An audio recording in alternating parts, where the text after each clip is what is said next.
Hello and welcome back to Surly Thames. Now, I'd seen these little clips and it looked kind of interesting, and I stumbled across it without even knowing what the hell it's called on YouTube. I found out it was a movie called Harrison Bergeron from 1995. It's based on a short story written by Kurt Vonnegut, and I'm not really up on my Kurt Vonnegut. I've read a little bit of his stuff, but not much. Now, I get dragged right into it because it's a dystopian future type story, so I had to watch it. This movie was amazing. It had Sean Astin from Lord of the Rings. More recently, for me, it would be like in Stranger Things. Also Goonies and Rudy, which I've still never seen Rudy. Also Christopher Plummer, Sound of Music, Return of the Pink Panther, Star Trek VI, The Undiscovered Country. Now, one of the characters, Miranda de Pensier, plays Philippa, who is Sean Astin's love interest in this film. There's very little mention of her throughout IMDb when it comes to her career.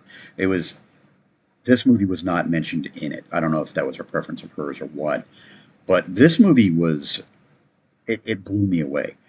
It's basically a movie that's seemingly stuck in the 50s, as it was perceived to be America's golden age. We find a citizenry mired in mediocrity and forced through an electric shock from a compulsory worn headset to regulate their level of intelligence. Now, on the eve of his mandatory lobotomy, Harrison, due to his above normal level of intelligence, is encouraged to visit an intelligence speakeasy known as a head house, where he meets Philippa, a chess prodigy. Harrison just happens to be a fan of playing chess. But after a police raid, Harrison finds that he's been accepted into an elite society that just happens to guide the direction of the intellectually stunted populace that they seek to save from themselves. In my opinion, this was more dystopian and authoritarian than Idiocracy, but more relevant as a commentary on the modern American educational landscape and current political environment. Now, when it comes to this film, I got to give it the writing, definitely a one. The acting, without a doubt, a one. They were good across the board.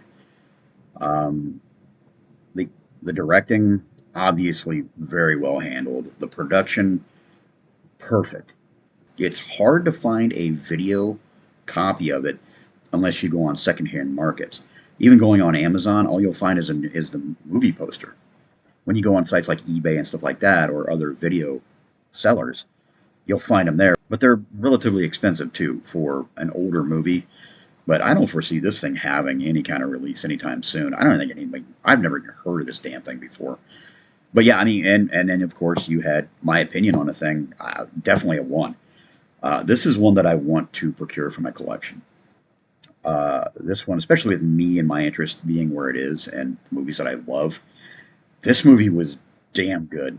This would be part of my top shelf collection. This would be something that I would buy and never let it go. If you haven't had a chance to watch this film, it's been out since 1995. Like I said, very few places you can find it.